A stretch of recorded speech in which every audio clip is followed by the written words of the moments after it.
ప్రభుత్వాలు మారినా గుర్తింపు సంఘాలు మారినా దశాబ్దాలుగా నల్ల బంగారు లోకంలో మారుపేర్ల పంచాయతీ మాత్రం కొలిక్కి రావటం లేదు. ఊర్లో ఒక పేరు, ఉద్యోగం మరో పేరు. అలా వేల మంది ఉన్నారు. రిటైర్మెంట్ బెనిఫిట్స్ రావాలన్నా, వారసులకు ఉద్యోగం ఇప్పించాలన్నా రెండు పేర్లు పేచీగా మారాయి. ఊర్లో పేరు మార్చుకుందామా అంటే ఆస్తులు కోల్పోవాల్సిన పరిస్థితి, ఉద్యోగంలో పేరు మార్చుకుందామా అంటే కుదరని దుస్థితి. దశాబ్దానికి పైగా సింగరేణి కార్మికులది రెంటికి చెడ్డ రేవడి. కనీసం కాంగ్రెస్ సర్కార్ అయినా మారు పేర్ల పంచాయతీకి ఎండ్ కార్డ్ వేస్తుందా? సింగరేణి కార్మికులకు కొత్త వెలుగులు అందిస్తుందా? సింగరేణిలో మారుపేర్ల పంచాయతీ ఏళ్లు గడుస్తున్నా ఓ కొలిక్కి రావడం లేదు. సింగరేణి కార్మికులకు మారుపేర్ల స్థానంలో సొంత పేర్ల మార్పునకు చర్యలు చేపడతామని అప్పటి సీఎం కేసీఆర్ హామీ ఇచ్చినా బీఆర్ఎస్ సర్కార్లో మారుపేర్ల పంచాయతీ దిగలేదు. కొత్తగా వచ్చిన కాంగ్రెస్ సర్కార్ సైతం అసెంబ్లీ, పార్లమెంట్ ఎన్నికల సమయంలో సింగరేణి ఓటర్లను ఆకర్షించేందుకు మారుపేర్ల సమస్యను పరిష్కరిస్తామని చెప్పినా ఇంకా మోక్షం లభించలేదు. మంచిర్యాల జిల్లా పరిధిలోని సింగరేణిలో మారుపేర్లతో విధులు నిర్వహిస్తున్న కార్మికుల సంఖ్య సుమారు 600 మంది వరకు ఉండగా విధుల్లో చేరినప్పటి నుంచి వీరందరూ సొంత పేర్లకు నోచుకోవడం లేదు. సింగరేణిలో దాదాపు 600-700 మందికి డిపెండెంట్ ఉద్యోగాలు ఆగిపోయినాయి. తండ్రి పనిచేసి రిటైర్ అయిన తర్వాత మీ తండ్రి వేరే పేరు మీద పనిచేసిండు కాబట్టి నీకు ఉద్యోగం ఇవ్వమని ఆపేశారు. కొంతమందికేమో సర్టిఫికెట్లో పేరు తేడా పడింది.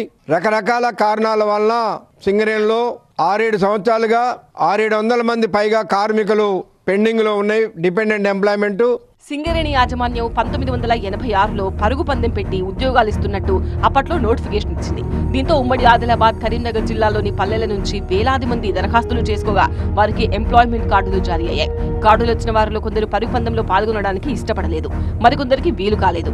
దీంతో వారి స్థానంలో ఇతరులు ఆ కార్డులు పట్టుకుని పరుగు పందెంలో పాల్గొని గెలిచి సింగరేణి కార్మికులుగా బొగ్గుబావుల్లో అడుగుపెట్టారు.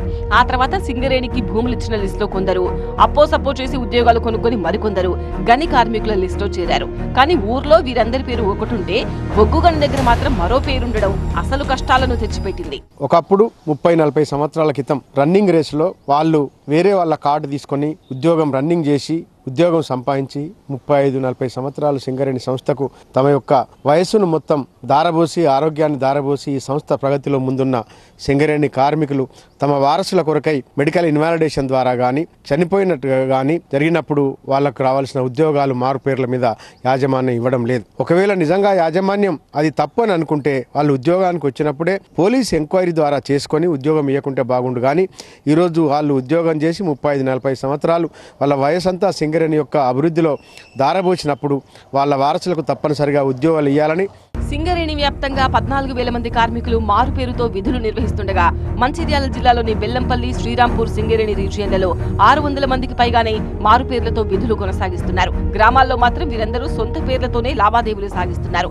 పిల్లల చదువులు, వ్యవసాయ భూముల పట్టాల్లో పేర్లు, ఆధార్ కార్డులో అధికారికంగా అన్ని సర్టిఫికేట్లలో సొంత పేరే రికార్డైంది. దీంతో మారు పేర్లతో సింగరేణి గనుల్లో పనిచేస్తున్న కార్మికుల పేర్లను క్రమబద్ధీకరించాలని చాలా ఏళ్లుగా డిమాండున్నా దీనిని గుర్తించిన కార్మిక సంఘాలు ఎన్నికల వేళ హామీ ఇవ్వడం, గెలిచాక చేతులెత్తేయడం పరిపాటిగా మారుతోంది. మారు పేర్లతో పనిచేస్తున్నటువంటి కార్మికులందరికీ కూడా వన్ టైం సెటిల్మెంట్ కింద ఆ డిపెండెంట్లకు ఎట్లాంటి సమస్యలు రాకుండా వాటిని సమస్యలు పరిష్కరించాలి. అలాగే మారు పేర్లతో ఇప్పుడు సంస్థలు పనిచేస్తున్న కార్మికులకు వెంటనే ఆ సమస్య పరిష్కరించాలని కార్మికులుగా మేము కోరుతా ఉన్నాం. సింగరేణిలో వారసత్వ ఉద్యోగాల విధి విధానాల్లో ఆధార్ కార్డును పరిగణలోకి తీసుకుంది కంపెనీ. ఇది వారసుల జాబ్లకు అడ్డంకిగా మారింది. పేర్లలో తేడా ఉందని విజిలెన్స్ ఎంక్వైరీ పేరుతో ప్రస్తుతం సుమారు 1000 మంది వారసులకు జాబ్లు ఇవ్వడం లేదు. తండ్రి పేరులో దొర్లిన తప్పుల కారణంగా పిల్లల చదువుల్లోనూ దాని ప్రభావం కనిపించింది. అనారోగ్య కారణాలతో కార్మికులు మెడికల్ ఇన్వాలిడేషన్ అయిన సందర్భంలో తండ్రి పేరులో అక్షర దోషం ఉందనే సాకుతో పిల్లలకు ఉద్యోగాలు ఇచ్చేందుకు సింగరేణి అధికారులు నిరాకరించిన సందర్భాలున్నాయి. ఈ విషయమై గతంలో పలుమార్లు అప్పటి ముఖ్యమంత్రితో పాటు సంస్థ సీఎండీ దృష్టికి తీసుకువెళ్లినా సమస్యకు పరిష్కారం లభించలేదు. కాంగ్రెస్ పార్టీ అధికారంలోకి రావడం, ప్రాతినిధ్య సంఘంగా హస్తం పార్టీ అనుబంధ సంఘం ఏఎన్టీయూసీ అధికారంలో ఉండడంతో ఈసారైనా మారుపేర్ల సమస్య తీరుతుందని ఆశపడుతున్నారు సింగరేణి కార్మికులు.